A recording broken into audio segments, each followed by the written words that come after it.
นิสัยคนทางโลกเนาะก็คือคำว่าความเห็นแก่ตัวนั่นแหละหรืออัตตาตัวตนนิสัยคนทางโลกบ่ว่าเฮ็ดหยังก็ช่างจะต้องมีสิ่งแลกเปลี่ยนหรือว่าต้องได้เฮ็ดหยังก็ตามโลกที่พวกเขาเคยเป็นมานี่แหละบ่ว่าเขาสิลงทุนหยังเขาต้องได้กำไรเขาต้องหากำไรเขาจึงลงทุนกระทำไปบัดนี้เขาเลยมาชินติดนิสัยทางโลกสิลงทุนเฮ็ดหยังก็ช่างด้วยเงินเขาก็ต้องคิดหากำไรมันแม้การช่วยเหลือบุคคลผู้อื่นเขาก็ต้องหวังกำไรหรือว่าหวังว่าสิได้ประโยชน์จากบุคคลผู้อื่นที่พวกเขาเคยเป็นมาทุกคนนั่นแหละตามความเป็นจริงโหลดไปก็ดีบ่ได้เว้านะตำราเว้าเรื่องของแต่ละคนสิเป็นจังซี่เออคือกันนั่นแหละกับเฮาเวลาเฮาสิซื้อผงชูรสน้ำปลาเฮาเอาเงินไปนี่เฮาต้องไปแลกเอาผงชูรสซื้อน้ำปลาผงซักฟ้าหยังก็ว่าไปอยากได้หยังเฮาสิเอาเงินซื้อการช่วยเหลือคือกันเฮาต้องหวังผลประโยชน์จากผู้อื่นเฮาจังซอยเด้คิดดีๆเด้อแม่นหรือบ่แม่นเด้อนี่เรียกว่าความเห็นแก่ตัวหรืออัตตาตัวตนที่พวกเฮาบ่รู้ที่พวกเฮาบ่รู้นั่นแหละเวลาเฮามาทำบุญได้บาตรมันเลยเอานิสัยเก่าๆทั้งโลกเวลาทำทานหยังก็ช่างบาท1 2 บาท10 บาท20 บาท100 200 1,000 10,000 แสนมันก็เลยมีชินกับการกระทำที่เคยเป็นมาก่อนเวลาสิทำบุญนี่ยังเขาปั๊บขอโลดนั่นแหละเข้าใจว่าล่ะมันฝังมาแตะพุ่นแหละฝังมาแต่เฮาเกิดนั่นแหละเวลาเฮาสิทำทานอันนี้ปุ๊บสาธุเด้อขอให้ผู้ข้าพ้นจากความทุกข์ความยากความลำบากให้ร่ำให้รวยให้ถูกหวยให้ถูกลอตเตอรี่แจ็คพอตให้วิทย์ให้วางให้พ้นจากหนี้จากสินถ้าผู้ข้าได้เงินตัวนี้แล้วสิมาสร้างศาลาหลังนั้นสิมาเฮ็ดวัดหลังนี้สิซื้อนั่นเอานี่มาถวายก็ว่าไปเด้เห็นบ่ล่ะนี่คือความเคยชินที่พวกเฮาเคยเป็นมาในโลกทางโลก คือกันแหละเฮาอยากได้ผงซักผ้าเฮาก็ต้องเอาเงินไปซื้อสบู่เฮาก็เอาเงินไปซื้อเห็นบ่อยากได้เสื้ออยากได้ผ้าก็เอาเงินไปซื้อเป็นจังซั่นคือความเคยชินบัดนี้มาทำบุญก็เลยเอาเงินไปซื้อคือกันซื้อหยังซื้อสวรรค์สันนั้นสันนี้แบบนั้นแบบนี้วิมานนั้นวิมานนี้แล้วก็ซื้อความร่ำรวยในศาสตร์ต่อไปพร้อมนี่แหละจึงบอกว่าหลายคนที่มาทำบุญแลกของต่อความเคยชินของพวกเฮาความเห็นแก่ตัวของพวกเฮาความบ่รู้ก็แม่นก็เลยแบบว่าลงทุนหน่อยอยากได้หลาย100อยากได้สวรรค์เกิดชาติหน้าก็เป็นมหาเศรษฐีอีกผู้ไหนธรรมดาบ่แต่ก็ขอซ้ำๆจนบ่รู้สึกตัวเลยว่าพระพุทธเจ้าสอนหยังศาสนานี่สอนหยังจนบ่รู้สึกตัวเด้อมันธรรมดาเด้นั่นแหละถ้าได้ยินได้ฟังธรรมพุทธเจ้าพุ่นล่ะเราจังคอยแยกแยะเอาจังสิคอยแยกออกนะขณะคนที่ว่ามาบ่ต้องเว้าถึงอันทั่วๆไปที่บ่รู้จักสอนอริยสัจสี่นั่นบ่ต้องไปเว้าถึงเขาเลยมันบ่รู้จักแมงหยังดอกโตหัวหน้าเองเจ้าหมู่ผู้บวชก่อนแต่จังบอกว่าภาวนาเนี่ยมันมีผลมากมันเฮ็ดให้เฮารู้เห็นหยังอะไรอย่างในความจริงเฮาสิรู้ความจริงหลายอย่างจึงนำความจริงออกมาสั่งสอนแสดงคือพระพุทธเจ้าเฮานั่นแหละเพิ่นเข้าไปรู้ความจริงมาแล้วจึงนำความจริงนั้นมาสั่งสอนเด้คือว่าความจริงนี่คนรับยากตัวความปลอมนี่รับง่ายเข้าใจง่ายเพราะว่ามันปลอมมาแต่เก่ามันชินกับความบ่จริงมาแต่เก่ามันเลยรับยากจำเป็นธรรมดามันเลยขัดแย้งทางความเห็นพวกนั้นคือชินเป็นอุปนิสัยไปแล้วชินทางโลกคือเฮ็ดหยังก็ต้องได้คือเขาว่าสิเป็นนั่งภาวนาไปตวัดอยู่หันสิได้หยังกินเขาว่าสิเลี้ยงลูกเต้าอันนั้นเป็นเรื่องเลี้ยงครอบครัวนี่คือความเข้าใจเขาสิมีอยู่สิมีกินสินั่นนี่บ่นี่คือความเข้าใจเขาเข้าใจว่ามันบ่มีผลเกี่ยวกับอาชีพการงานของเขาเข้าใจแบบนั้นเขาคิดว่าต้องไปนั่งเป็นชั่วโมงเป็น2 ชั่วโมงต้องมาอยู่วัดต้องมาสมาทานศีลจนเข้าใจว่ากูเฮ็ดบ่ได้ดอกกูยังฆ่าสัตว์ฆ่าปูฆ่าปลานั่นนี่อยู่จังซี่นะนี่คือเขาบ่เข้าใจเขาบ่ฟังนำ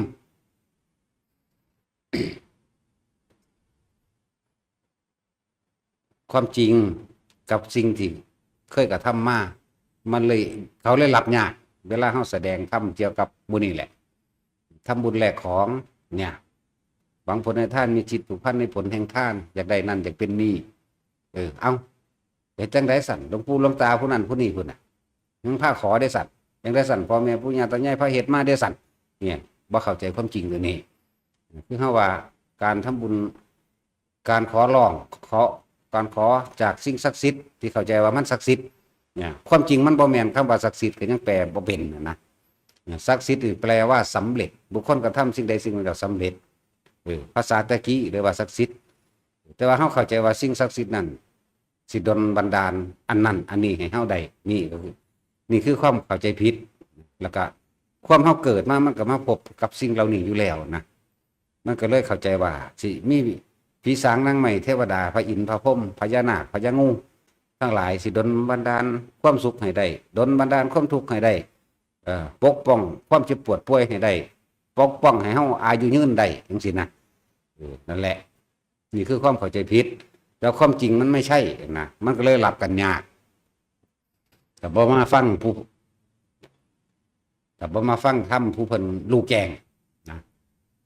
หลวงปู่มันหลวงปู่บัวจังซี่นะผู้เพิ่นรู้แจ้งลักษณะนั้นคือมีพระพุทธเจ้าเป็นต้นอยู่แล้วเป็นศาสดาองค์เอกอยู่แล้วเป็นผู้รู้ก่อนหมู่อยู่แล้วนะคนก็เลยหลับยากนี่ขนาดเฮาเกิดในระหว่างทำกลางพุทธศาสนามาถึง 2,000 กว่าปีนี่มันก็ยังมีความเคยชินขนาดนั้นเนาะมาวัดก็คือกันบัดนี้ขนาดมาวัดอันที่เฮาสอนแนวนี้ให้สละความเห็นแก่ตัวให้เห็นให้สละความทิฏฐิมานะทิฏฐิหรือ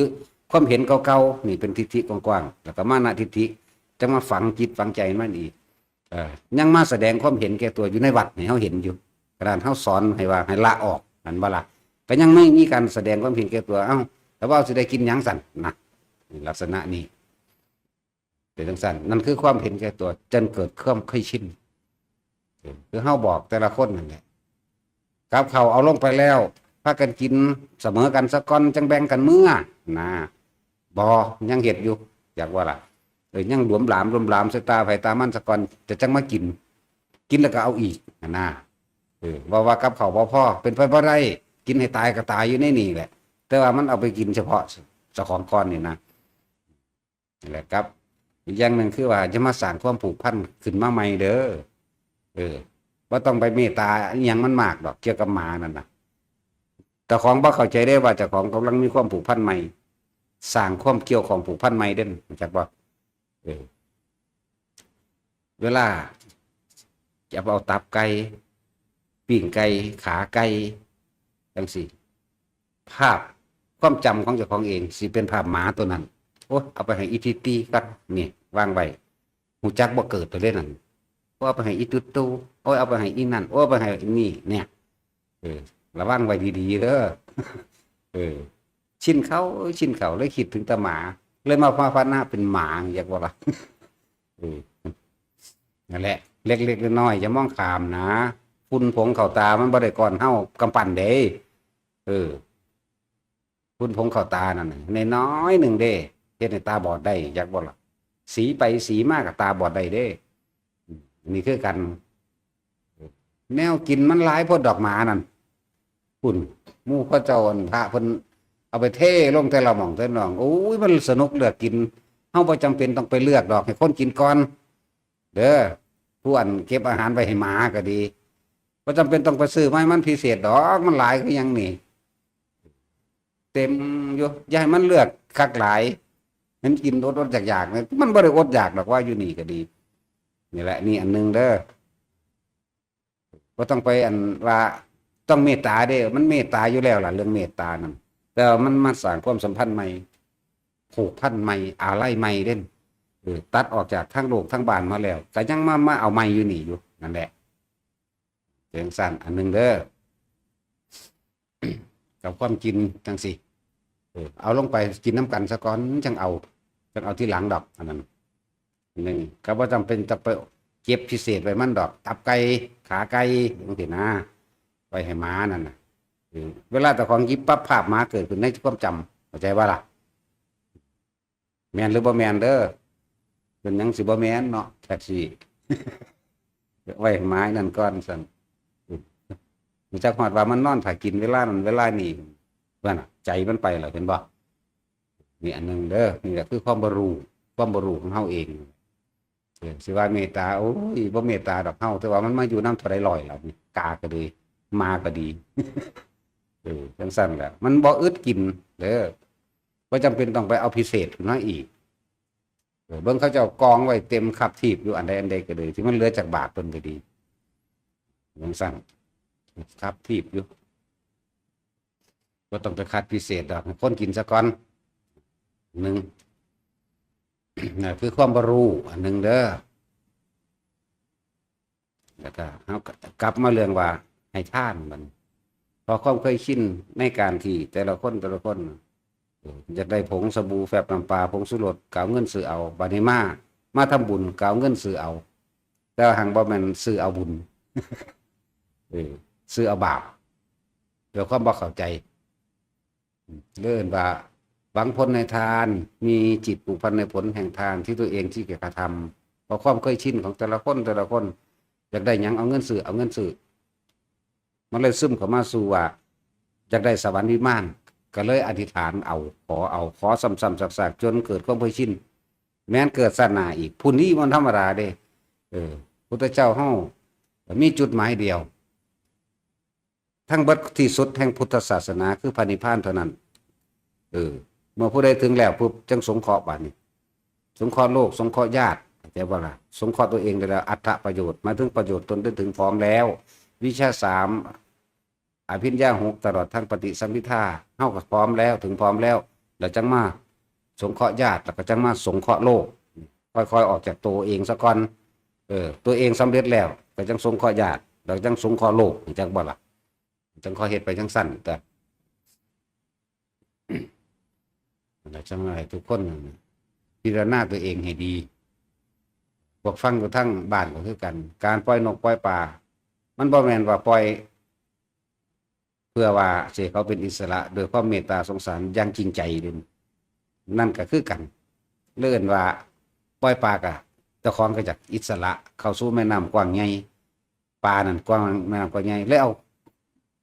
ความอยู่ดีกินดีของปลานั่นมาแลกกับการมีชีวิตที่ดีขึ้นของเจ้าของเองนั่นบ่ล่ะปล่อยเต่าก็จากอายุยืนปล่อยปลาก็จากรวยปล่อยนกก็จากเป็นอิสระ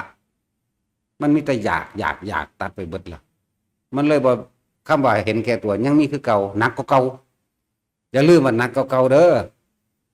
ที่เข้าใจว่าทำบุญนะจังซั่นร่วมโมทนาด้วยกันปล่อยนกบักหลายที่ไหนได้มันไปขอไว้หลายกว่านั้นอีกนั่นบ่ล่ะมันผูกเข้าหนักกว่าเก่าเด่นน่ะเห็นก็ตัวยิ่งกว่าเก่าปล่อยผู้อื่นเพื่อเสียเจ้าของได้ยิ่งกว่าผู้อื่นอีกจังแม่นบ่แท็กซี่มึงว่าเอามึงปล่อยปลาดำตัว2ตัวแต่ว่ามึงอยากเป็นมหาเศรษฐีดิมึงดูนั่นนะคุ้มค่ากันอยู่ว่าคือกันเลยกับพวกท่าน100สาธุเด้อผู้ข่าวพ้นออกจากความทุกข์ความยากให้เด้อให้ถึงลอตเตอรี่แจ็คพอต30-40 ล้านหรือ100 กว่าล้านนั่นล่ะเนาะนั่นแหละก็เห็นแก่ตัวยิ่งกว่าเก่าอีกแล้วบ่รู้จักทำบุญหรือทำทานทั้งเบิดนี่เฮาทำเพื่อหมดความเห็นแก่ตัวเด้บ่ได้เฮ็ดว่าเพื่อให้มันได้หยังเป็นหยังเด้สรุปเลยในการมาตั้งแต่ทานแต่ศีลแต่ภาวนาเฮาทำเพื่อว่าไม่ให้มันได้อะไรเลยเด้นั่นน่ะเพื่อไม่ให้มันมีอะไรเลยเด้นั่นน่ะเพื่อให้หมดความเห็นแก่ตัวเด้อันนี้มันยิ่งทำยิ่งมีความเห็นแก่ตัวยิ่งขนาดนั้นแหละจะไปกล่าวตื่มซ้ำอีหยังกับพวกไปขอจากสิ่งศักดิ์สิทธิ์บัดนี้เนี่ยเห็นบ่ล่ะเลยฟังธรรมพุทธเจ้าบ่เข้าใจเลย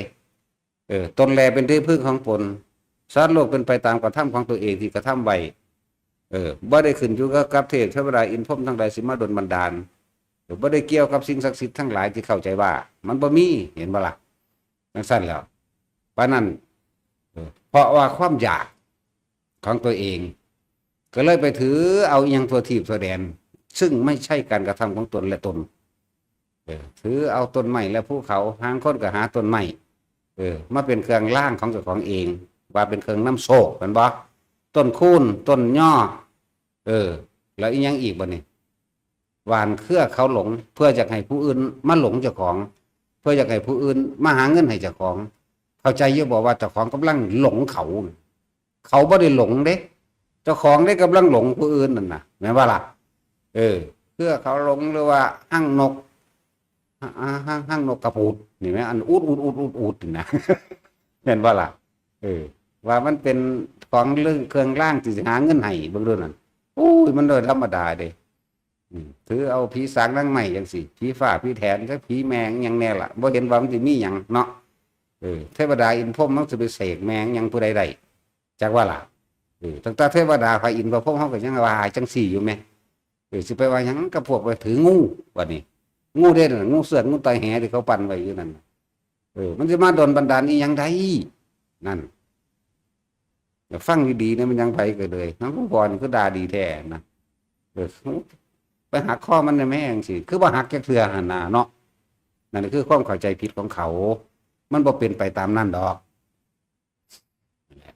ย่านเจ้าของบ่อยู่ดีวิสุขย่านเจ้าของบ่รวยย่านเจ้าของบ่มีอำนาจย่านเจ้าของบ่ได้ย่านเจ้าของบ่เป็นบ่แม่นย่านแต่เจ้าของผู้เดียวเด้อบัดย่านลูกบ่ได้ย่านลูกบ่เป็นอีกเนาะย่านลูกบ่มีอำนาจอีกอุ้ยธรรมดาบ่ให้ลูกเต้าล้านลูกค้าได้สอบเป็นเจ้าเป็นนายมันก็เป็นอยู่ได้เจ้าแล้วเป็นขี้ขามันอยู่ได้ซั่นแล่นหาเงินให้มันส่องๆอยู่เพราะว่าบ่เข้าใจสัตว์โลกเป็นไปตามกรรมถ้าเขาไม่ทำเราจะทำอะไรกับเขาได้นี่นะแหละตนแรกเป็นที่พึ่งของตนนี่แหมมันบ่เข้าใจแต่คำสอนแรกแล้วนี่เว้าซื่อๆอัตถิอัตโนนาโถจงเห็นแก่ตัวเด้อก็หมายเขานั่นมันธรรมดาเด้เรื่องสั้นทำความเข้าใจกับตัวเองดีๆเสื้อเลิกเสื้องามดีคือกันเสื้อเลิกนั่นเลิกนี่เสื้อดาวนั่นดาวนี่จังซี่นั่นแหละเพราะว่าย่านเจ้าของบ่ได้บ่ดีบ่มีบ่เป็นนั่นแหละความเห็นแก่ตัวยิ่งผูกยิ่งมันยิ่งแน่นยิ่งเก่าๆเด้ปีนั้นชวดฉลุพันเถาะโลกมาเสงราคาจอคุณมันจะไปมีผลอีหยังมันมาตั้งที่หลังวันที่1 2 3 4หรือเวลาเท่านั้นเก้าเท่านี้เก้ามันมาตั้งที่หลังแต่ว่าล่ะผีนั่งตาน้องผีนั่งตานี่ผีอยู่หันผีอยู่นี่หยังมันสิไปซอยใดคนเฮาตายแล้วก็เป็นไปตามกรรมจิตสุดท้ายในขณะใจสิขาดศูนย์ใส่ไผบ่ศูนย์ใส่ไผว่าสิไปฆ่าเขานั่นบ่แม่นเด้อไปนรกหวงให้หวงหน้าบ่ไปเป็นเปรตนั่นของซั่นเด้มีความพอใจปลื้มใจเว้าใส่เพิ่นผู้นี้มึงเป็นญาสินากูดักนั่นล่ะสัตว์เดรัจฉานจักว่าล่ะนี่จังซั่นหวงหน่อไม้หวงบักท่านหวงบักขามหวงบักม่วงกระดันเห็นว่าล่ะนั่นแหละพวกสัตว์เดรัจฉานหรือบางที่จิตตัวนี้ความคิดของเจ้าของเองเวลาศูนย์เขาเวลาเขามาหลักหมกม่วงกระดันจักหน่วยนี่นะโอ้ยธรรมดาว่ะจากเดรัจฉานจิตใจมันเปลี่ยนไปเป็นเปรตหวงแห้งจิตใจเลยเปลี่ยนเป็นสัตว์นรกเด้อเลวก็หมาก็มีเด้เขาใจเขาว่าเลวก็หมาบอกบ่แม่นเขามาหลักเลวก็หมาได้เจ้าของได้เลวกว่าคนเฮาอยู่นำกันแท้ๆปันกันกินบ่เป็นบ่เนาะเดี๋ยวมีแต่สิเอาไปขายอย่างเดียวมะม่วงมะขามซื่อ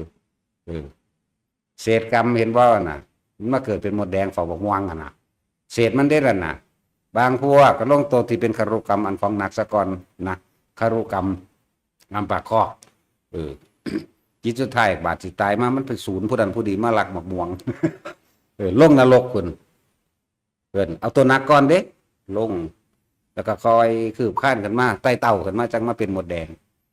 บัดนี้มดแดงทำบาปบ่มดแดงก็ทำบาปได้เด้อแมงบ่งกระดึบมาลุ่มกัดแมงบ่งลุ่มกัดอันตัวอื่นลุ่มกัดผู้นั้นผู้นี้ก็เป็นบาปเนี่ยนี่จริงล่ะมันธรรมะล่ะบัดนี้มันบ่ได้มีศาสนาดอกสัตว์อันนั้นเนี่ยมึงศูนย์ใส่ไฟกระซังมึงก็ไปนรกอีกคือเก่าเนี่ยนั่นแหละบ่ได้เกี่ยวกับคำว่าศาสนาพุทธเด้บาดนี้เฮาเว้าธรรมะเด้เฮาเว้าความจริงที่จิตของสัตว์ทั้งหลายเป็นแบบนี้อารมณ์แบบนี้เป็นแบบนี้เด้หรือเขาเข้าใจว่าพระเจ้าจังสิสิมาไถ่บาปให้โอ้ยมึงลองเบิ่งโลดมึงสิไถ่ได้จังใดเวลามึงปวดมึงก็บอกพระเจ้ารับความปวดแขวให้เบิ่งดูเนาะอย่างทั้งสั้นแต่เว้ยความรู้สึกที่จะของฝังใจไปไผสิมาถอนให้ไผได้ความโกรธความเกลียดบุคคลผู้นั้นบุคคลผู้นี้ มาถอดความโมโหให้ในหน้าเอาพระเจ้ามาถอดเห็นบ่ล่ะตะกี้พระท่านได้มีสว่างสีมันเกิดที่หลังศาสนาอันนี้เขามาใส่ไม้สื่อเขาเอื่นพระพรหมตะกี้พระพรหมเป็นผู้สร้างโลกอีหยังเขาก็โยนให้แต่พระพรหมคือมันก็เปลี่ยนออกมาแน่ธรรมดาผู้ใดสิไปไถ่บาปให้ไผได้บาปแปลว่าเราร้อนแปลว่ากังวลแปลว่ากังวลกระวายในหัวใจเจ้าของเองความยึดติดในเจ้าของเองไผสิไปไถ่ให้ไผได้เดี๋ยวนี้ก็สั้นกับผู้นึงขากับผู้นึงไปติดคุกให้ตัวเนาะเนี่ยเอาเห็นกันอยู่นี่แหมนั่นแหละเพราะความเห็นแก่ตัวเลยอยากพ้นเลิกเข้าใจว่าพระเจ้าสิไถ่บาปให้ได้ที่จริงมันบ่เป็นไปเด้อบ่ได้เกี่ยวกับศาสนาใดๆทั้งสิ้นในการกระทำนี่สัตว์โลกเป็นไปตามกรรมนี่สัตว์มันเกี่ยวกับศาสนาใดอยู่บ่ล่ะนกอินทรีลงมากินกระต่ายนกอินทรีกับบาปคือกันนั่นมีศาสนาบ่อยู่ในโลกนี่เด้มันไปลงทะเบียนว่าเป็นนกอินทรีประเทศเยอรมันอยู่บ่อยู่ประเทศไทยก็มีเด้ล่ะแม่นบ่ล่ะคนก็คือกันบัดนี้มันบ่ได้เกี่ยวกันว่าคนศาสนาพุทธคริสต์อิสลามหยังได้บัดนี้เหมือนกันทั้งหมดยิ่งฮินดูโอ้ยมั่วตัวไปเบิดพระเจ้าแม่งมันหลายกระดอกกระเดียแท้แม่งสงบก็มีเห็นว่าก็ปั่นขึ้นนะขึ้นตุ๊กตานั่นนะแม่งสงบมันเป็นนะโอ้ยนั่นแหละนี่เอากำลังเอาความจริงมาบอกเขาบอกธรรมะแปลว่าความจริงของสรรพสิ่งทั้งหลายทั้งปวงความจริงของสัตว์ทั้งหลายที่พวกเขาบ่รู้นั่นเองสัตว์มันก็บ่ได้มีเดอันศาสนาไทยเว้าเรื่องสัตว์สิไปว่าหยังกับคนศาสนานี่เฮาเว้าเรื่องการกระทำสัตว์โลกย่อมเป็นไปตามการกระทำที่ตัวเองก่อขึ้นมาด้วยจิตเจตนาสกอนอันดับหนึ่งนี่ความคิดนั่นบ่ล่ะสิงโตมันไล่กัดกินงัวกินกวางอยู่พุ่นคิดอยู่บ่ว่ามันสิบาปหรือบ่มันก็บาปด้วยนั่นน่ะกวางก็ต้องอาฆาตคือกันเพราะหัวใจคือกันมีเดียวกันกับพวกเฮาจังสั้นแล้วนี่แหละมันก็ฝังใจของมันใดคือกันกวางมันก็อาฆาตจังสั้นตัวคนก็เป็นเดียวกันได้บัดนี้กับสัตว์นั่นกับกวางนั่นเห็นบ่ล่ะเรามีคนมาตีมาฆ่าเฮาบังดูเอ้ยกูก็ศูนย์คือกันนั่นแหละกูก็อาฆาตคือกันมันบ่ล่ะจังสั้นแหละนั่นแหละบาปกรรมจังสั้นเฮาจึงบอกว่าเฮาเว้าธรรมะเฮาบ่ได้เว้าตามไผเฮาเว้าตามความเป็นจริงสัตว์ทั้งหลายลงนรกบ่ลงแน่บัดนี้สัตว์ทั้งหลายมันทำดีได้อยู่บ่ได้เพราะทุกอย่างขึ้นอยู่ที่ใจของเฮาเองได้คือกันเพราะซั่นสิว่าบ่เทวดาโกบเว้าเรื่องกบแต่ว่านี่ก็เว้าหนึ่งในร้อยล้านโกดดอกว่าจังมีหนึ่งเทวดาไปเกิดบ่เป็นกบไปเกิดเป็นเทวดากบตัวนั้นทุกมือฟังพระทำบัตรนั่นแหละฟังไปมือหนึ่งคนเลี้ยงว่ามาขอนตีหัวปัวตายซ้ำมันอาศัยเสียงนั้นไปเกิดเป็นเทวดานี่นั่นมันมีศาสนาจะบอกกบศาสนาพุทธบอกมันเป็นลงทะเบียนไว้บ่แมนเด่นนั่นน่ะตอนนั้นบ่มีตอนนั้นจังมันหยังล่ะนี่คืออาศัยการกระทำเขาจะเข้าว่าการทำจิตเจตนาไหมนี่ไหมเทวดาโกบเดินเทวดาโกบเทวดาหมาก็มีก็โคสกะเทพบุตรเป็นไทยล่ะที่เอามาบอกประกาศโฆษณาซุมื้อนี่ก็เอาน้ำหมานั่นแหละรู้จักว่าล่ะสิมาเป็นมีสื่อโฆษณามันคิดออกคือบ่นี่เวลาเฮากำลังเบิ่งหนังหนังตอนนั้นน่ะมันมีโฆษณาเนี่ยศูนย์ใส่เขาโลดนั่นน่ะเขาก็โฆษณาขายของเนาะโฆษกะนี่คือการโฆษณาบอกกล่าวให้บุคคลมาทำบุญเข้าใจว่าล่ะนั่นแหละเฮาใส่ซื้อหมาได้นี่อยากว่านี่ อันที่ว่ามาโฆษณาโฆษณาอันนั้นโฆษณาอันนี้นี่นะมันก่อนพระพุทธเจ้าเฮาเกิดพุ่นเด้นั่นน่ะโฆษกะอันนี้อยากว่าล่ะหมาน่ะมันเห็นพระเจกมาบิณฑบาตมันสิแล่นออกหน้ามันสิแล่นเฮาบอกคนว่าพระมาแล้วใส่บาตรเด้อได้นั่นน่ะตามันก็ชื่อจำเอาพระเจกองค์นั้นเห็นบ่ล่ะนั่นเกิดก่อนพุทธเจ้าอีกเด้นี่จังซั่นแล่นไปเฮาความหมายมันเว้าพระมาแล้วเตรียมตัวใส่บาตรเด้อมีของใส่บาตรบ่ความหมายมันก็แล่นพุ่นใน3 เดือนนั่นแหละ4 เดือนหลายเดือนอยู่ดอกอันนี้พระเจกบอกว่าเฮาสิไปจำพรรษาอยู่บนภูเขาคันธมาศเด้อให้เจ้าอยู่ดีมีสุข โอ้มันคิดฮอดพระนี่จักบ่ล่ะหัวอกมันตันเข่าใจขาดตายซ้ำแต่ว่าภาพติดตานี่คือภาพพระมันก็เลยเป็นเทวดาเลื่อนโคสกะเทพบุตรผู้ใดไปเห็นนี่พระโมคคัลลา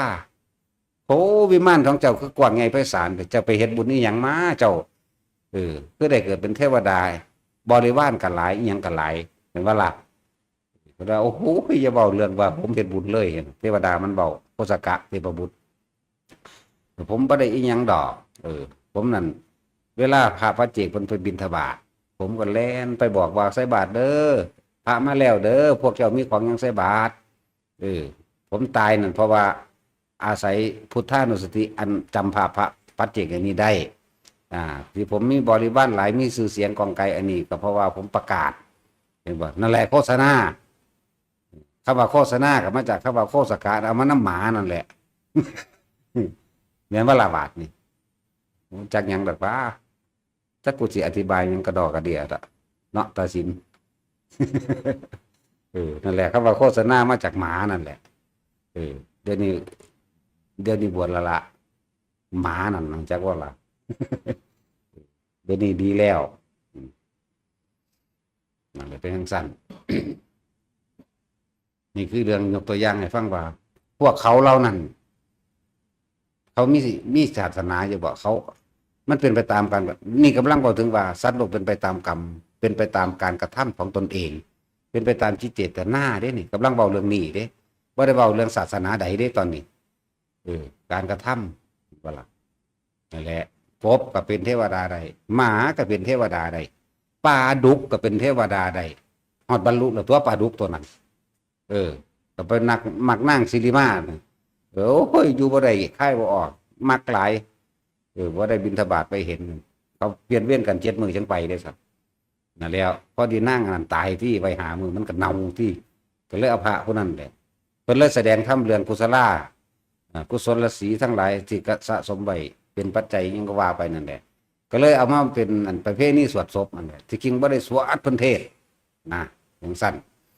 แต่ปลาดุกนี่เว้าเรื่องว่ามันมีศาสนาบ่ล่ะไม่มีขึ้นอยู่กับการกระทำตอนนี้เขากำลังเว้าเรื่องธรรมะความจริงจิตเจตนาความจริงของสรรพสัตว์ทั้งหลายไม่ได้พูดเรื่องศาสนาใดทั้งสิ้นนั่นแหละนี่เว้าเรื่องนี้ฝรั่งคือหรือพวกนิโกยังก็แล้วแต่ที่บ่เกี่ยวกับศาสนาพุทธเป็นพรหมได้บ่เป็นได้เป็นเทวดาได้เป็นได้เพราะว่าหยังเอาบางพวกมักซอยเหลือคนยิ้มแย้มแจ่มใสมักซอยเหลือคนมีจิตใจเมตตาอารีแน่ตายแล้วนึกถึงทิ้งสิกำลังสิตายนึกถึงว่าเคยซอยเหลือคนนั้นเคยซอยเหลือเกิดความปลื้มจิตปลื้มใจนั่นก็ไปเกิดเป็นเทวดามั่งนั่นบ่ล่ะบางพวกก็เข้าไปการเพ่งในฌานมั่งในฌานในกสิณฌานมั่งในรูปฌานอรูปฌานมั่งตายแล้วก็ไปเป็นพระอินทร์พระพรหมมั่งไปเป็นพรหมสันนันสนีมั่งนี่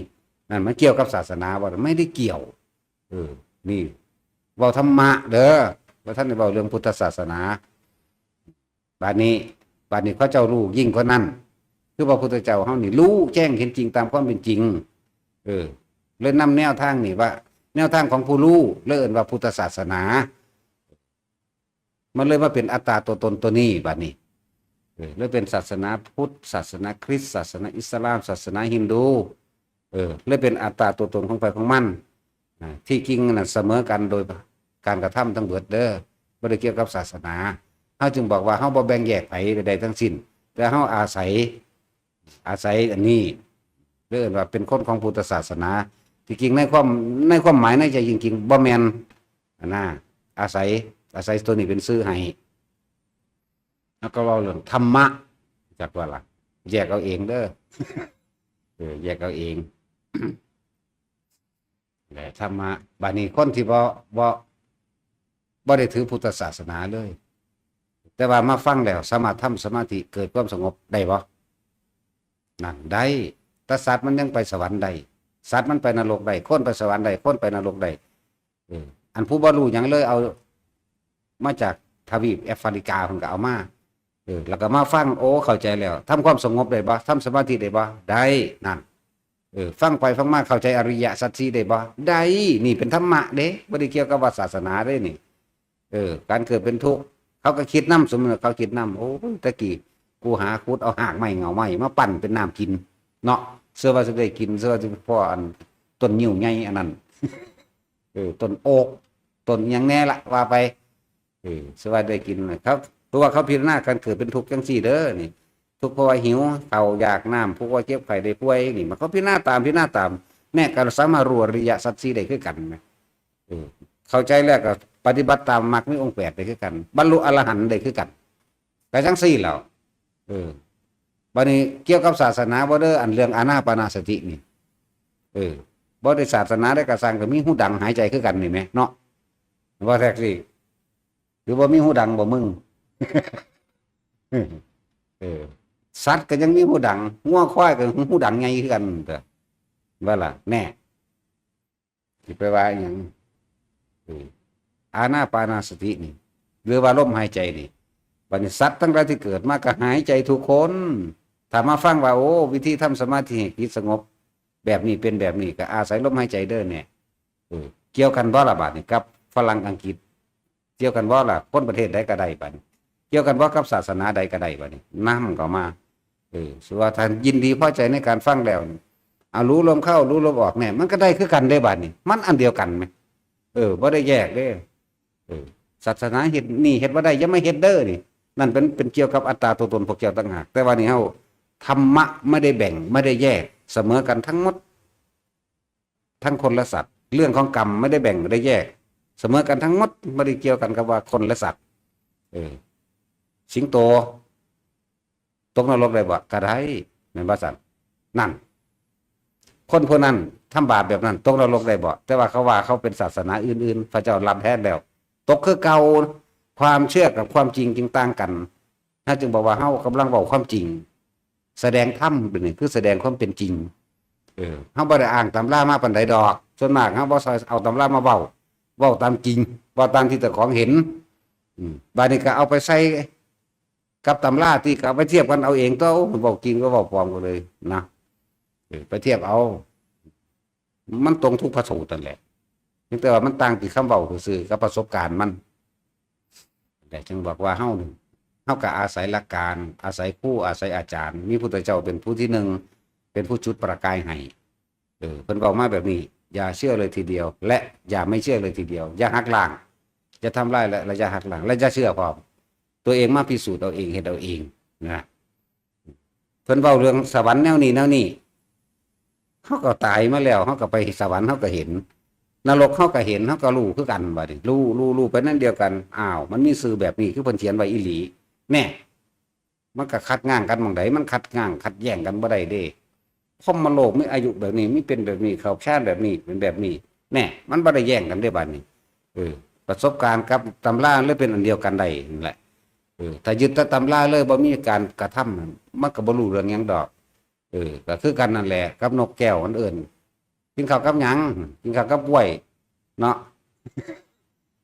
คือกันแหละกับนกแก้วนั่นแต่ว่าเถียงเก่งพวกนี้เนาะเพราะว่ามันบ่เคยเห็นคาดเดาเอาแม้กระทั่งเรื่องของสัตว์พยานบาปพยานบุญมีจริงๆได้บาปนี่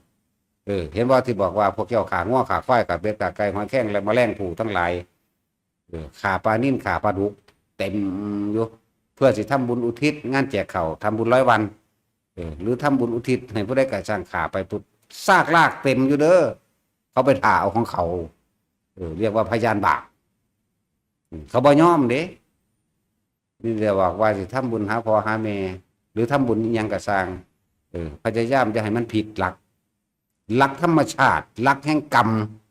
บ่ได้เกี่ยวกับประเพณีรู้จักบ่ล่ะเฮากำลังเว้าหลักแห่งความจริงหลักของธรรมชาติมันเป็นแบบนี้สัตว์โลกเป็นตามกรรมแบบนี้รู้จักบ่ล่ะขางัว2 ตัวพุ่นมันถ่าเอาแล้วของมันมันบ่ได้ยอมเด้อเอานั่งแก้วนั่งกอนี่ขึ้นมามื้อนี้ญาติของเจ้าลูกของเจ้าที่ทำบุญให้ทางนี่น่ะเมา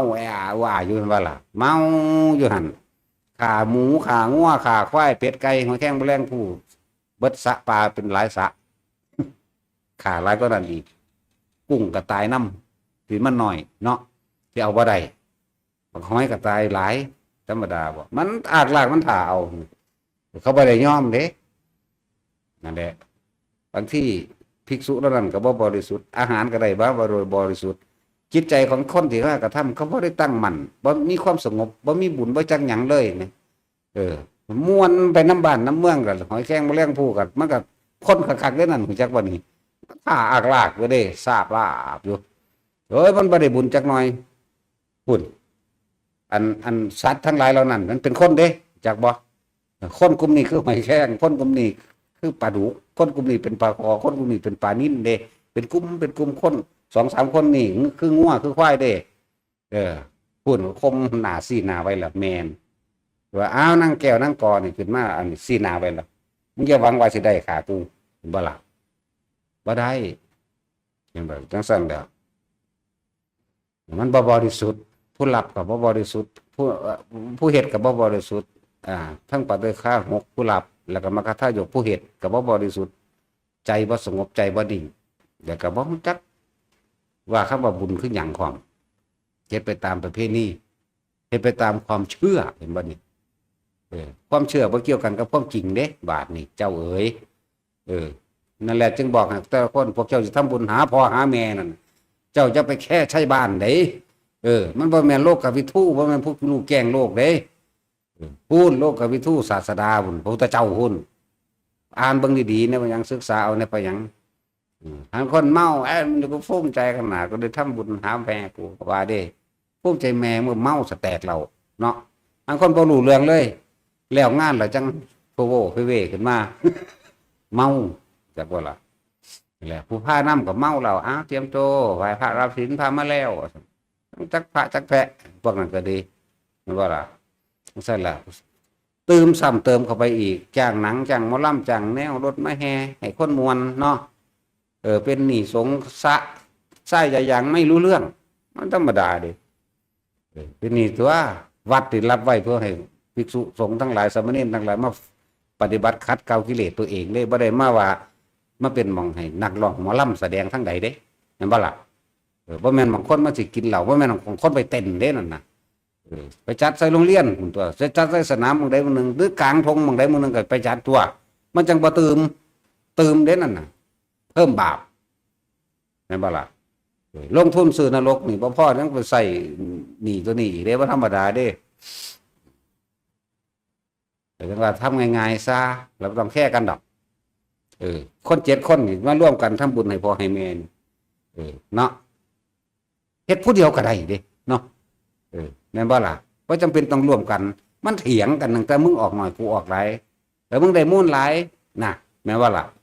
อีหลีนี่แหล้วเข้าใจเข้าไว้อีหลีบ่ จริงๆนั่นแหละนะนั่นแล้วทั้งสั้นแล้วมันเถียงกันมันเป็นบาปมาตั้งเริ่มต้นแรกก็มีเด้แม่มึงได้มูลมึงได้สวนมังหันเอาก็กูก็เลี้ยงอีแม่นะว่าเด้เนาะกูเลี้ยงนั่นนี่นะเพิ่นมันมั่วตัวไปเบิดล่ะนั่นแหละความเห็นแก่ตัวทั้งเบิดน่ะเฮ็ดไผเฮ็ดมันโลดนะแม่ถึงคือเก่าแหละเฮ็ดโดยบริสุทธิ์เลยโอ้มื้อนี้วันพระหรือว่าจะเฮ็ดซุมื้อก็เฮ็ดตัวปูนเขาเฮ็ดกับข้าวเป็นถุงไว้แล้วยากอีหยังเข้ากันนึงเอาเองตัวเนาะเป็นถุงไว้แล้วขนมนมเนยอยากได้หยังซื้อบ่อันยะมาโลดไปหยังใส่บาตรไปขอบุญนี่จงถึงแด่มารดาของข้าพเจ้าซื้อนั่งขอนั่งง้อเจาะจงเข้าไปเลยก็ได้ตัวนั่นถึงแต่แบบนั้นจักบ่ล่ะมันฟึบไปเอาเองดอกยิ่งพระผู้ทรงศีลทรงธรรมทรงฌานนี่ไปเบิดบ่เหลือจะขึ้นอยู่กับความหนักเบาของผู้นั้นบัดนี้เนี่ยตั้งหากแต่ว่าเรื่องของกรรมมันละเอียดอยู่เด้นั่นแหละเพิ่นถึงว่ามันเป็นอจินไตยเพิ่นบ่จักให้เว้าปานใดแต่ว่าเฮาเว้า เว้าให้ฟังก็นี่พยานบาปมีพยานบุญมีพร้อมนะพยานบุญก็มีพยานบาปคือพวกนี้แหละพวกงัวควายที่ขาไป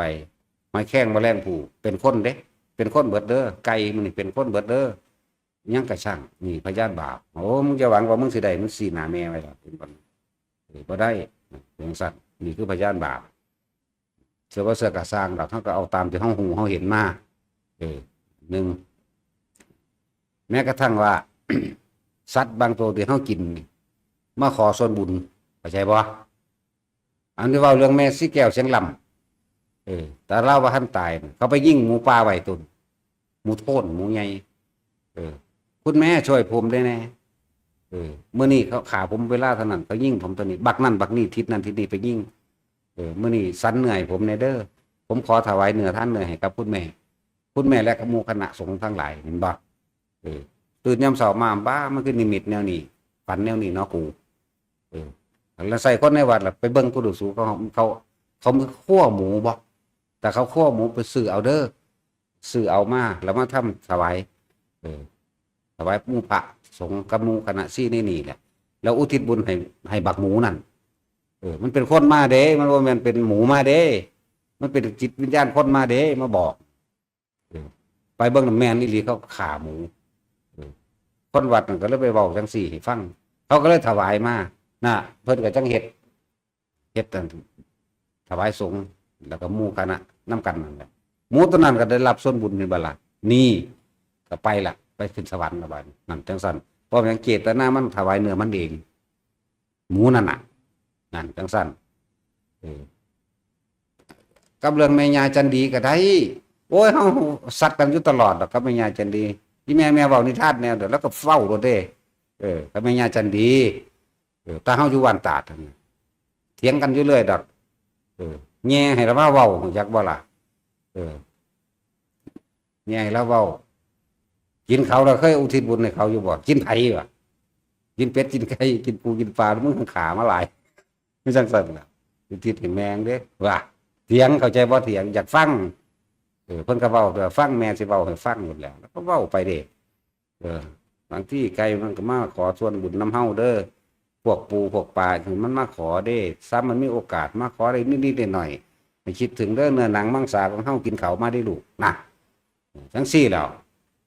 ตัวเฮาเองตัวนี้ก็เป็นแตะตัวใดเขาแตะตัวใดเขามันอุทิศโลดจักบ่ล่ะ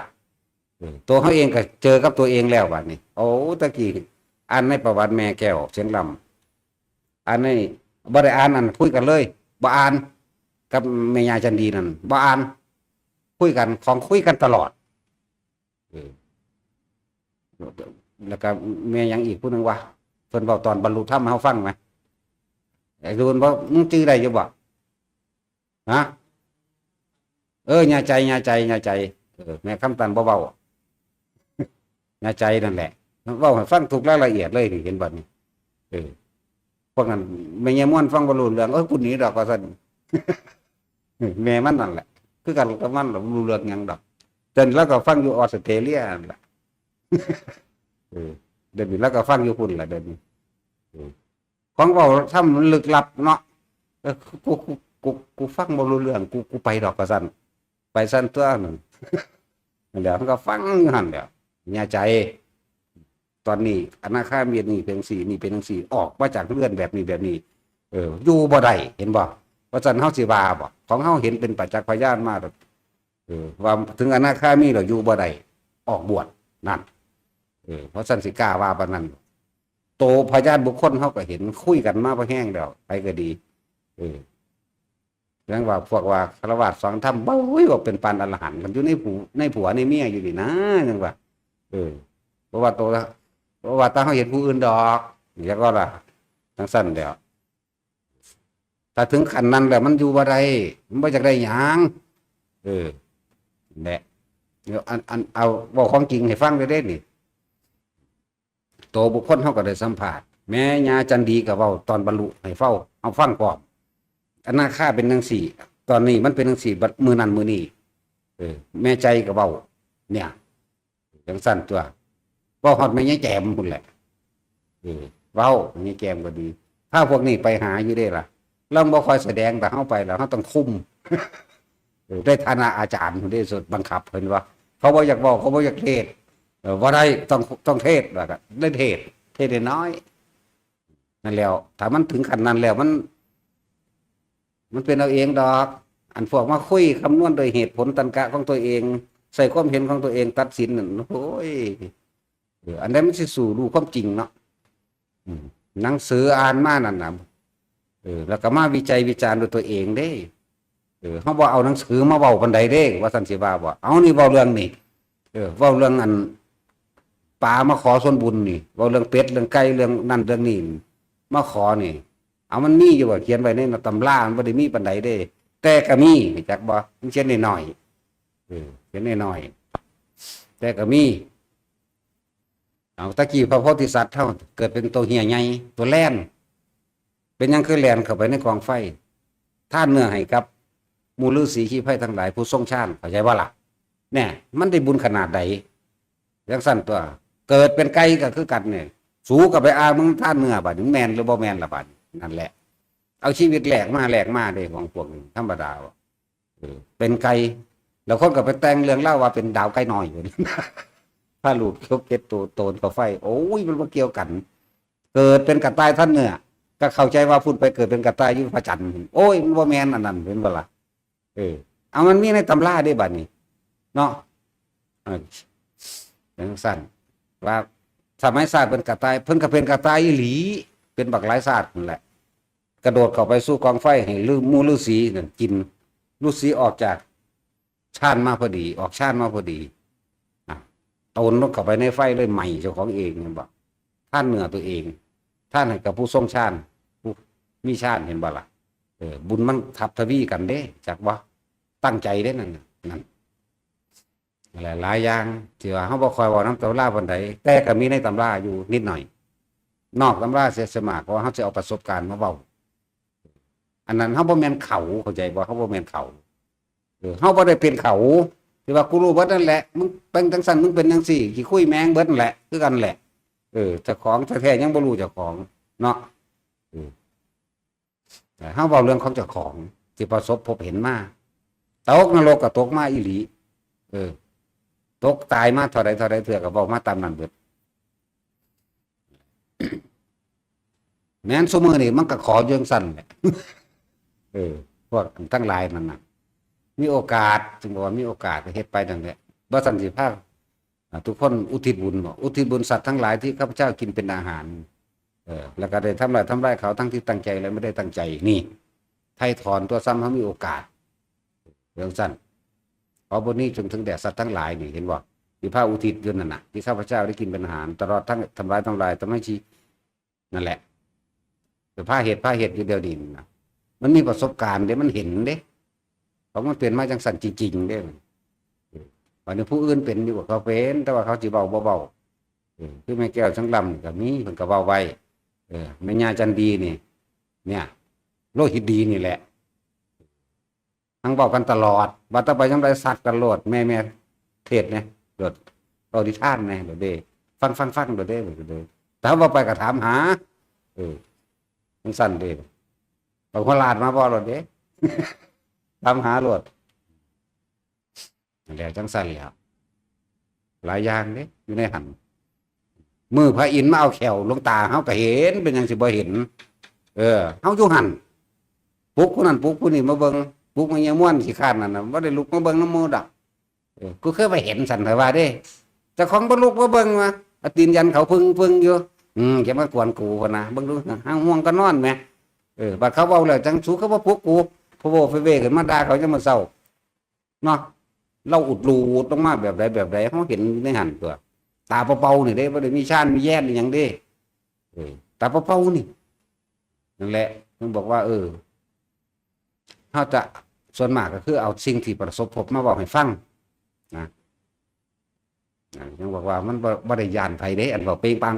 เด้อพ่อสิด่าโคตรพ่อโคตรแม่โคตรปู่โคตรย่าโคตรตาโคตรยายโคตรด่าแมงบ่เด้เนาะเพราะมึงบ่เห็นคือกูมึงมาตัดสินว่ากูตัวตินะสมมุติว่าคือกูฝันนี่นะกูฝันว่ากูหอจังซี่นะบ่แม่นดอกแน่แม่นบ่สั่นจังซี่มึงเป็นผู้ฝันเองแต่กูสิไปว่านะมึงสิเชื่อมั่นอยู่บ่ว่าบ่แม่นบัดนี้แต่ต้องสั่นตัวนั่นแหละหลายอย่างอยู่ที่เฮาบ่ทันได้เว้าหลายกว่านี้อีกได้ฟังตาสินนั่นแหละบ่ได้อยากฮู้อีหยังหลายๆอย่างฟังน้ำตาสินเด้อเนี่ยตาสินหูหนวกนั่นล่ะเมียเพิ่น มื้อนั้นเอาภาพไปเบิ่งเอามันมีอารมณ์อยู่ว่ามันเฮ็ดจังซี่ บอกตาสินมาเบิ่งนี่ฟ้าวดับยาสูบแล่นมายังแล้วเอารูปเมียเพิ่นให้เบิ่งแหมมันเห็นมันแอบถ่ายรูปแหม โอ้ยจังมันแอบจังไดอีหานั่นก็เลยประสาทโอ้ยมันเป็นตาจากหัวตัวอืมไปซึ้งเหลึงโอ้ยซากศพมันซากศพแล้วมันอีหยังอีหานี่วะเอ้าบ่ได้ก็หัวนั่นตัวว่าดิเขาน่ะมียิ้มมีแอบแบ้วเนาะของมันล่ะจักอีหยังเพิ่งเบิ่งอยู่จังซั่นแหล้วฝ่าว่าเบิ่งตาจากหัวเนาะนั่นแหละนั่นแหละจังว่าเฮาเว้าแต่ของจริงเด้นะขนาดเรื่องเล่นๆก็ของจริงเด้นี่จังซั่นหลายอย่างที่พวกเฮาบ่ทันได้รู้เด้อเดี๋ยวจะพากันเห็นแก่ตัวอย่ามั่วหาตากินเจ้าของหลายเออพวกทำบุญแลกของจังซี่ความเห็นแก่ตัวล้วนๆเบิดนั่นเออแล้วก็คิดว่าเจ้าของทำบุญอุทิศให้พ่อให้แม่นี่ถ้าเฮ็ดผิดธรรมชาติผิดตามความเป็นจริงแต่มันบ่ได้มันบ่ได้เกี่ยวกับประเพณีพยานบุญมีพยานบาปมีพยานบุญบางคนนั่นน่ะที่เขาตายไปแล้วนี่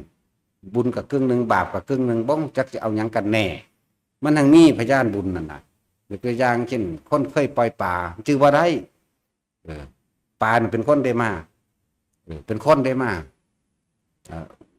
พวกอันเรียกว่าใน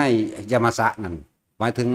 พญายมราชตามความเข้าใจของพวกเฮาเด้อถามพญายมราชเพิ่นสิถามหาอย่างเพิ่นเด้ถามอยากให้เฮาคิดออกอยากให้เฮาบ่อยากให้เฮาตกนรกเด้ใจดีเด้บ่แม่นใจร้ายเด้บ่ได้คือภาพวาดเด้บ่ได้มีเขาบ่ได้โทเขียวๆตาแดงๆเด้บ่ได้ใส่หมวกก๊อปปานนั้นเด้ถาม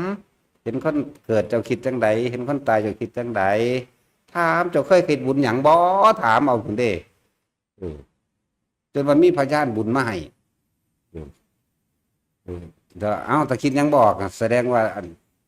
บาปกรรมบุญหรือบาปยังกระสังเจ้าเฮ็ดมาเองเลยมื้อนี้เจ้าจะต้องลงนรกแน่เนี่ยมันคิดบ่พอเห็นบ่ล่ะพอดีนั่นปลาตัวนั้นน่ะเดี๋ยวผมมาเป็นพยานให้เคยเอาผมไปปล่อยอยู่นั่นพยานบุญเห็นบ่ล่ะปลาขอนมันแห้งลงปลานั่นก็เข้าใจว่ามันคือสิตายหรอกมันติดจิตตัวมันกล้ามยุ่นไหมพวกนี้เลยจับไปที่แรกก็คิดว่าจะเอาไปกินเด้อยากว่ามันถือมันสิว่ามันสิหอนเพื่อนแล้วขี้คันถือก็เลยเอาไปปล่อยลงน้ำมันก็เลยฝืนเลยขึ้นไปน้ำเบิ่งรุ่นขนาดนั้นแหละ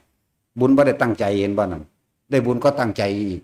เพราะว่าอย่างพวกนั้นมันบ่แม่นทำบุญพวกตั้งใจปล่อยนกปล่อยปลาแล้วขอให้เจ้าของอายุยืนให้ของรวยแม่นบ่ล่ะบาดนี้อันนี้มันไม่ได้ตั้งใจเด้ตั้งใจเอาไปกิน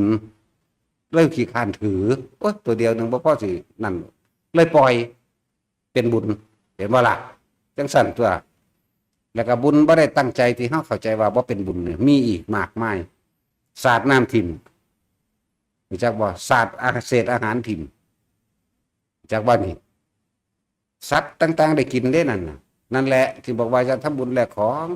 พวกเฮามีอยู่มีกินจะบ่ได้ขาดบ่ได้ยังเพราะว่าเฮาสาดอาหารเศษอาหารถิ่นนั่นแหละเป็นบุญเด้อเป็นเรื่องของความจริงเป็นเรื่องของธรรมะเด้นี่ส่วนมากที่บ้านท่าน100หรืออีหยังก็แล้วแต่ส่วนมากมันบ่ค่อยเป็นบุญมันเป็นการ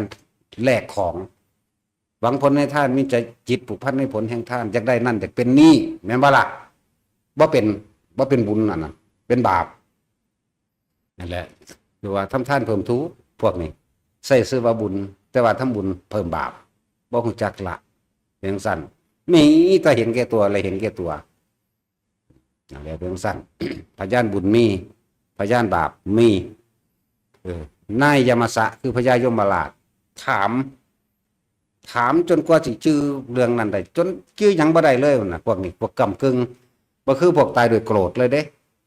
ตายโดยโมโหเลยเครียดเลยสั่งเลยนี่ลงนรกเลยบ่ได้ผ่านสำนักยมสะหรือพญายมเด้บ่ผ่านเด้อไปเลยตายโดยโลภหมุนลงเลยเปรตเลยคือกันคิดถึงสัตว์เดรัจฉานคิดถึงลูกถึงเราหลานนี่นะระวังให้ดีไปยืนย่องอยู่ใกล้ๆหลานเจ้าของเองจับมันเจ้าของมันเป็นกายทิพย์แล้วเด้ไปจับมันก็ว้าวดูแล้วจักสิวางได้แล้วเนาะอย่างนี้นะเฮาจับจังสิเนี่ยมันว้าวเลยนะนั่นแล้วจังซั่นแล้ววันนี้สิหาแนวไปสู้ไปต่อยมัน อยากสื่อสารนั่นแหละ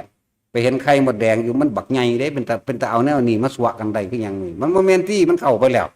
เมื่อตึ๊บจบล่ะเกิดล่ะนั่นบัดนี้จักสิไปใส่ต่อได้เกิดล่ะจังซั่นแหละบางคนเข้าในไข่ขี้เกียจเนาะมันบ่ออกมาที่มันก็ชื่อได้คือเขาเอิ้นใส่ร้านแหละแจ๊กๆๆๆนั่นล่ะโดดใส่เขาก็ตื่นตกใจเขาก็ตื่นตีนถือตายซ้ำเครียดซ้ำลงนรกเลยก็มีบัดนี้นี่แหมความจริงมันเป็นจังซี่แหมเครียดศูนย์ลงนรกเลยก็มีย่ำใดระบาดเจ้าเอ้ยนั่นแหละนี่คือบอกเราความจริงตัวนี้บ่ได้บอกเรื่องศาสนาเราความจริงเด้อนั่นแหละก็เลยว่าบอกจากสิ่งที่รู้มาเขาเลยเอิ้นศาสนาพุทธอย่าก็ล่ะพูดไปว่าหยังไปว่ารู้รู้แล้วก็ตื่นพร้อมตื่นจากความลับไหลตัวมันเห็นของจริงล่ะเบิกบานพร้อมคือมันบ่ย่านสะท้านมันไหวกับไผเลยมันไปเห็นมาแนวนั้นมันเป็นของมันแนวนั้นเข้าใจบ่ล่ะเลื่อนว่ารู้ตื่นเบิกบานสำราญจิตพร้อมน่าตัดสินนั่นแหละนี่เฮากำลังบอกให้ทุกคนตื่นได้แล้วตื่นจากความลับไหลตื่นจากความเข้าใจผิดได้แล้วพยานบุญมีพยานบาปมีสัตว์โลกเป็นไปตามกรรมนี่คือพวกเฮาเองสัตว์นี่แปลว่าผู้ยึดติดถือมั่นผู้ที่ยังมีข้องเกี่ยวและหลงไหลอยู่หลงไหลยังกับแปลเองตัวเจ้าของกำลังหลงไหลยังแม่นว่าล่ะของเกี่ยวผูกพันกับไผแม่นว่าล่ะจังซั่นตัวคิดเอาเองตัวเคยทำบาปแนวใดเคยมีหยังที่เป็นเรื่องติดใจเอาไว้แนวใดมันจื้อได้เบิดนั่นแหละแต่พวกทุกคนตื่นบัดนี้และวิธีการแก้กรรมนี่บ่ได้เว้าเรื่องศาสนาอีกเข้าใจว่านี่การกระทำสิ่งใดก็สร้างที่มันฝังไว้ในใจของเฮาความอยากได้อยากดีอยากมีอยากเป็นที่มันฝังไว้ในใจของเฮาบัดนี้เฮาเห็นความทุกข์อันเกิดจากความปรารถนาที่เฮาอยากได้อยากดีอยากมีอยากเป็นแล้วเฮาเห็นทุกข์เพราะว่าการเกิดเป็นหยังก็ช่างเกิดก็เพื่อตายนั่นเกิดก็เกิดไปตายเป็นเทวดาก็ตายเป็นพรหมก็ตายสัตว์เดรัจฉานคนตายเบิดเป็นหยังก็ช่างตายทั้งนั้นแล้วก็เห็นทุกข์ในความปรารถนาในตัวเองนี่สาเหตุมันอยู่นี่อ๋อนี่เห็นได้กุศลได้ง่ายๆนี่บาดนี้จึงบอกว่าถ้าอยากพ้นจากกรรมเก่าทั้งหลายอย่านำเรื่องเก่าๆมาคิดง่ายๆนึงได้บาดนี้อันนี้ว่าวิธีแก้กรรมที่ดีที่สุดคืออย่าคิดถึงเรื่องเก่าๆอย่างว่าเอาอย่าคิดถึงเรื่องเก่าๆคำว่าเรื่องเก่าๆกับบ่แม่นว่าตั้ง10 ปี20 ปีได้แม้กระทั่งอย่าคิดถึงบ้านเดี๋ยวนี้ก็เลยว่าเรื่องเก่าๆอดีตทั้งเบิดคิดถึงหมาถึงแมวเดี๋ยวนี้คิดถึงลูกถึงผัวถึงเมียเดี๋ยวนี้เก่าเบิดเป็นอดีตทั้งเบิดเนี่ยจิตคือคิดมโนคือภาพจำถ้าเฮาปรุงแต่งอยากได้นั่นเป็นนี่ปุ๊บวิญญาณเกิดขึ้นรองรับความรู้สึกพอใจและไม่พอใจบาดนี้เฮาสิดับวิธีใดวิธีคืออานาปานสตินั่นแหละเจ้าสิเฮ็ดบาปเฮ็ดกรรมยังมากกะสั่งเจ้าสิเฮ็ดบุญยังมากกะสั่งโดยเข้าใจว่าบุญแต่ถ้าเจ้ายังมีความปรารถนาเป็นนันใดนี่เฮ็ดจังใดบัดนี้ฮู้แล้วว่าแม้นว่าไปเกิดเป็นหยังกะสั่งทุกข์คือเก่าจะต้องเดินทางไปตายคือเก่าเนี่ยเฮ็ดจังได๋เฮาสิดับทุกข์ทั้งเบิดเลยดับการเกิดทั้งเบิดเลยดับกรรมเก่าทั้งเบิดเลยอานาปานสติลมหายใจที่ทุกฝึกให้ทุกคนอยู่เสมอนี่เอาแค่ปฐมฌานบ่ต้องไปเอาหยังให้มันมากล่ะสมาบัติ8สมาบัติ9หยังจังมันเถิดให้มันได้ปฐมฌานเถิดในอานาปานสติแม้เป็นผู้สติรู้อยู่ในปฐมฌานก็สามารถรู้เห็นความเกิดดับได้จงทำให้บ่อยทำให้มากทำให้ชินเถิดพวกเฮาเฮ็ดอยู่นี่แหมลมหายใจเข้าออกกับจุดอุณหภูมินึบๆนี่พอละเข้าใจบ่ล่ะเกิดยังขึ้นกลับมาลมเกิดยังขึ้นกลับมาลมเท่านี้นึงเด้คนเฮาสิตายแท้ๆเนี่ยมันก็จะเหลืออยู่แค่ลมนึงเด้เป็นยังคือให้มีอาการปิติเอาเกิดไว้กลางระหว่างฝากเป็นตัวยืนยันเพราะว่าทุกองค์ฌานในการข่มกิเลสนี่ต้องมีปิติเป็นเครื่องบอกจักบ่ล่ะปฐมฌานหรือขั้นต้นวิตกหมายถึงคิดถึงลมเข้าออกวิจารณ์ประคองความคิดเอาไว้ให้อยู่กับลมจะไปคิดถึงผู้อื่นปิติเกิดนี่แหละเอิ้นว่าปฐมฌานวิตกวิจารณ์ปิติสุขเอกคตามันสุขแล้วเด้นั่นจักว่าล่ะเป็นอารมณ์อันเป็นหนึ่งนั่นแหละเฮ็ดอยู่แค่นี้ นอกนั้นก็ค่อยๆบัดนี้ค่อยๆยังค่อยๆรู้สึกตัวไปเรื่อยใจบ่ล่ะแค่จุดแค่นี้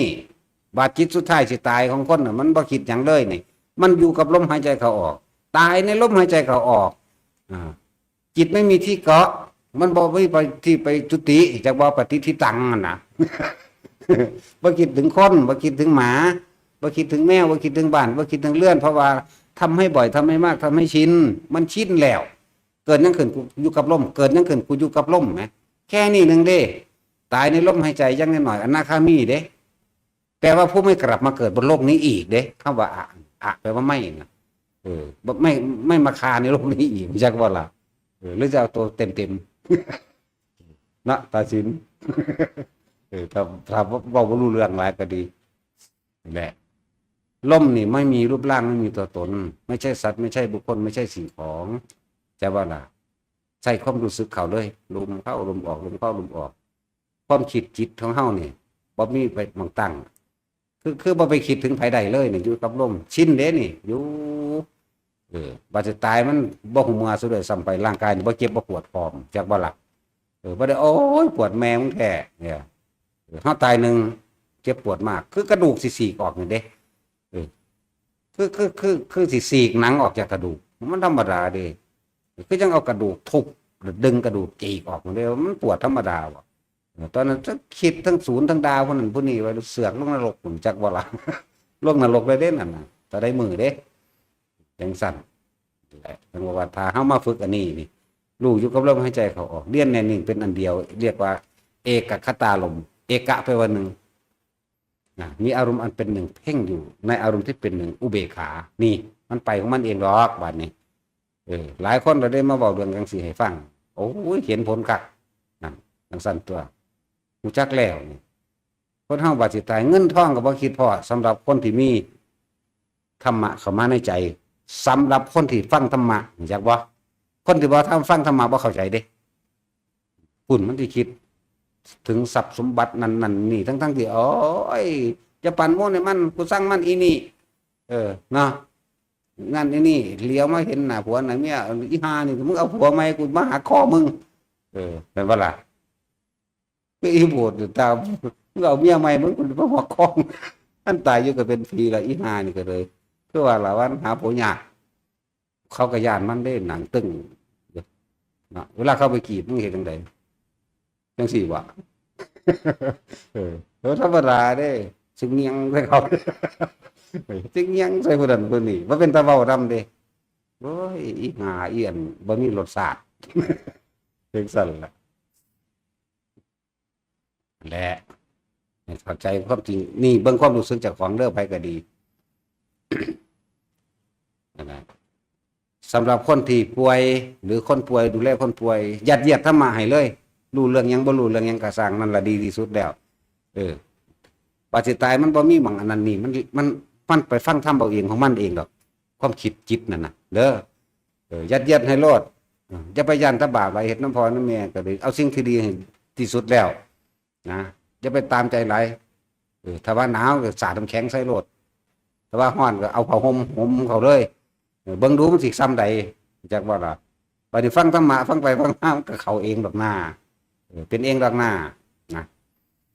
สำหรับพวกเข้าที่ฝึกอยู่แล้วเอาแค่ปฐมฌานก็ได้แล้วเอาแค่ฌานเบื้องต้นรู้ลมเข้าออกกับอุณาโลมใดตึงอยู่หน้าผากกะแมนเนิบอยู่หน้าผากกะแมนน่วงกะว่าเสียวกะว่า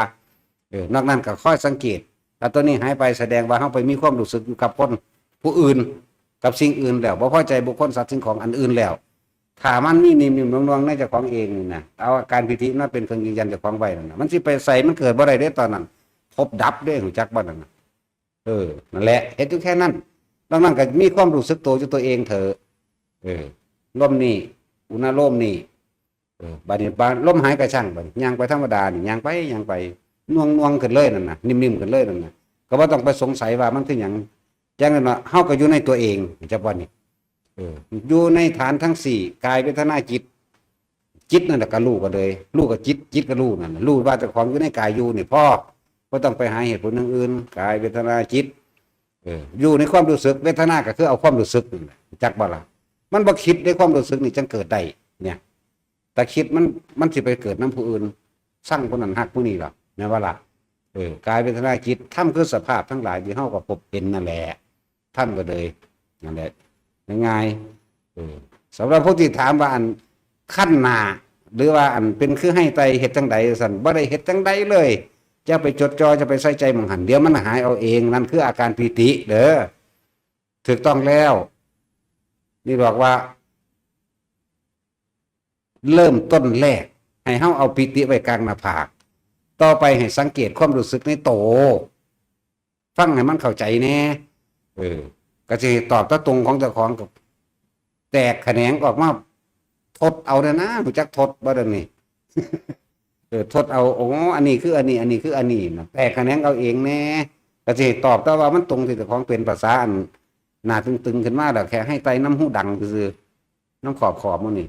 อาการปิตินี่แหละบอกว่าสำนันกะให้รู้สึกตัวบ่แม่นว่ามันสิเกิดแต่อยู่หม่องเดียวมันเกิดเป็น5อย่าง10อย่างนี่คือประสบการณ์จริงจังได๋เฮาก็อยู่ในกายอยู่ในเวทนาอยู่ในจิตของเฮาเองรวมแล้วคือว่าธรรมนั่นแหละเอาธรรมนี่ไว้อยู่ในตัวของเองกายเวทนาจิตธรรมอยู่ในฐานทั้ง4โดยอาศัยอานาปานสติคือลมเข้าออกแต่ว่าอานาปานนี่มันบ่จะเข้าใจมันได้อาศัยอยู่ในหูดังเจ้าของโลดลมเย็นเข้าในหูดังลมเย็นออกในหูดังโลดนอกนั้นก็อาการอื่นๆน่ะเรียกว่าสติคือรู้ลมเข้าออกสัพพัญญะคือรู้สึกตัวปัจจุบันคือลมเข้าออกพร้อมเด้อนอกนั้นถ้าคิดนี่ปุ๊บนี่เกิดละเนี่ยเพราะถ้าคิดถึงบุคคลสัตว์สิ่งของปุ๊บนี่เกิดได้พบเกิดเด้จากบ่เร็วขนาดนั้นเด้อแล้วคือเปรียบเทียบแล้วเห็นปั๊บสร้างปั๊บเห็นปั๊บหักปั๊บเลยคิดแล้วเด่นผ่านขนาดกระบวนการคิดแล้วมันเร็วแต่นั้นอยู่ในลมโหลดคำว่าสติกับสัมปชัญญะสติคือรู้ลมเข้าออกในตัวเองสัมปชัญญะคือรู้สึกตัวในตัวเองเนี่ยมันก็อยู่ในกายอยู่ในเวทนาอยู่ในจิตของเจ้าของเองทั้งบัดนี่ร่วมอยู่นี่แล้วไหมนั่นแหละร่วมอยู่ในนี่หมดแล้วแต่ว่าต้องพวกนั้นเป็นหยังกระสางโยกกระสางโยกกับมื่นตาเห็ดมันเป็นเครื่องให้หนาหยาถึงกับมื่นตาเห็ดในไหมจะพาติดตะพิธีมันหลายไหมวิธีเพิ่นสอนเพิ่นเลยว่าเอานั่งสมาธิขวาทับซ้ายมือขวาทับมือซ้ายหลับตาลงตั้งกายตรงจังสันจังซี่เฮาเลยไปติดไปชินในพิธีสมาธิแปลว่าจิตตั้งมั่นในความสงบสมาธินั่นนะเพื่อมันเกิดขึ้นแล้วจิตมันก็ตั้งมั่นสงบมันก็แข็งแกร่งเกิดเป็นอีหยังที่รู้เท่าท่านเกิดเป็นพลังงานที่ตัดความกังวลความร้อนหลายอย่างมันเป็นบ่อแห่งปัญญาทั้งเบิดนั่นแหละฌานสมาธิเดียวกันนั่นแหละอาศัยความเพ่งอยู่ในอารมณ์เดียวคือลมหายใจเพ่งไปเพ่งมาเลยว่าสมาธิซื่อเมื่อจิตมันตั้งมั่นเกิดความบวันไหวบนั่นกับไผแล้วปัญญามันก็เกิดเองตัวนั่นแหละ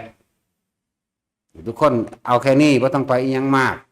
แค่ปัฐมฌานก็สามารถบรรลุได้แล้วเด้อทำบ่อยทำมากทำชินอานิสงส์ของการรู้ลมเข้าใจหายใจเข้าออกนี่ได้อรหันตผลพร้อมที่ตธรรมเวทนิยธรรมรู้เท่าทันความรู้สึกอันเกิดในความพอใจหรือไม่พอใจดับความรู้สึกความพอใจและไม่พอใจได้โดยอานาปานสติคือลมหายใจเข้าออกเลื่อนว่าได้อรหันต์ในปัจจุบันถ้าว่าได้ในปัจจุบันได้เสียสิ้นใจจากว่าล่ะปัจจุบันคือเดียวนี้แต่ผู้ที่ได้บัดนี้ลำดับ2ได้ในขณะที่ใจขาดพอดีเลยพอทุกคนฟังธรรมอยู่แล้วจากบ่มันเบิดทางไปมันเข้าลมหายใจปุ๊บฟังธรรมปุ๊บเนี่ยมันสิใครควรของมันเองดอกก้อนที่สิป่วยแงกๆอยู่นั่นจักว่าล่ะมันสิใครควรทำใครควรทำว่างพอดีว่างพอดีเลยกับใจขาดตายนั่นเป็นบ่อนลำดับ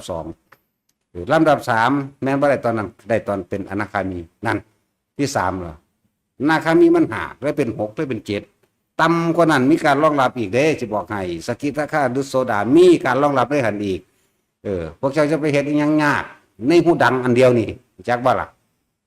บ่ต้องไปรู้อีหยังดอกให้สับในสางที่เขาเว้าเรื่องนั้นนะเจตนาจังซั่นจังซี่อย่าไปสนใจมันภาษาจังซั่นมาเว้ากับกูนี่ผู้ใดสิเว้าเรื่องอันวจนะนี่นะเบิ่งดูมาท่องใส่กันเบิ่งดูมานะพุ่นไตรปิฎกเขามี3ฉบับไปอ่านเอาผู้ใดจักได้ความรู้นะรู้เราไปเกิดใหม่ส่วนมากเกิดในนรกเพราะว่าไปหาดูถูกผู้อื่นมันบ่เบิ่งเจ้าของแม่นบ่ เฮาต้องหมดรู้เข้าใจบ่นี่เฮาต้องเบิดความรู้อย่าไปรู้เข้าไปได้หู้ดังนี่อย่างเดียวมันสิไปไสบ่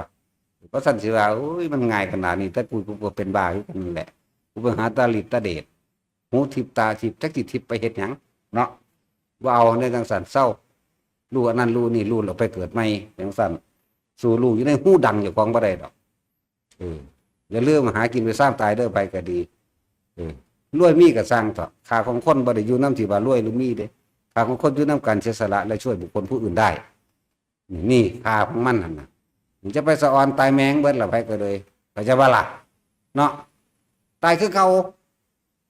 ป่วยก็ตายบ่ป่วยก็ตายจังซั่นตัวแต่ว่าตายแล้วสุดท้ายมึงสิไปไสต่างหากนี่นะตายไปเกิดใหม่บ่หรือตายแล้วบ่เกิดรวมทั้งเบิดในการให้ท่านรักษาศีลทำบุญภาวนาเด้อทำแล้วบ่ได้ให้เอาหยังเด้บ่ได้ให้เพื่อให้ได้หยังบ่ได้ให้เป็นหยังเด้ปล่อยว่างอัตตาตัวตนปล่อยว่างคำว่าปล่อยว่างก็บ่แม่นครับสิปล่อยว่างโดยคำเว้าเด้ความรู้สึกบ่มีในความอยากได้ดีมีเป็นหยังอีกแล้วพี่เด้ฉะนั้นจึงบอกว่าพระอรหันต์นี่เอาอารมณ์เป็นตัวละเข้าใจบ่เข้าใจคำว่าพระอรหันต์บ่มีอารมณ์เด้พอใจกับไม่พอใจบ่มีเข้าใจว่าถ้าบัดพระอริยะเนี่ยเอาคำว่าไม่ทำร้ายเบียดเบียนผู้ใดผู้หนึ่งเสียชีวิตและทรัพย์สินตลอดทั้งคนและสัตว์นี่เรียกว่าอริยะมันขันโสดาก็มีพวกสัตตุคัตตะยังอุ้ยเว้าไปหาหัวหางยังดอกจังซั่นแบบ7ชาติแบบ3ชาติแบบโกลังโกละแบบเอกพีชีเว้าหาแมงบ่เนาะในหูดังบางเดียวนี่ตายบ่ต้องกลับมาเกิดเข้าใจบ่ล่ะหูดังเดียวนี่แหมผู้ใดบ่เข้าใจหูดังมันก็มีหูดังทุกคนตัวคนดังแหมบมันก็ยังมีได้ยังมาหนาดอกคนดังแหมบมันก็จับลมหายใจได้ตัวคนดังแหมบเนาะจังซั่นแหละเอาสมถะ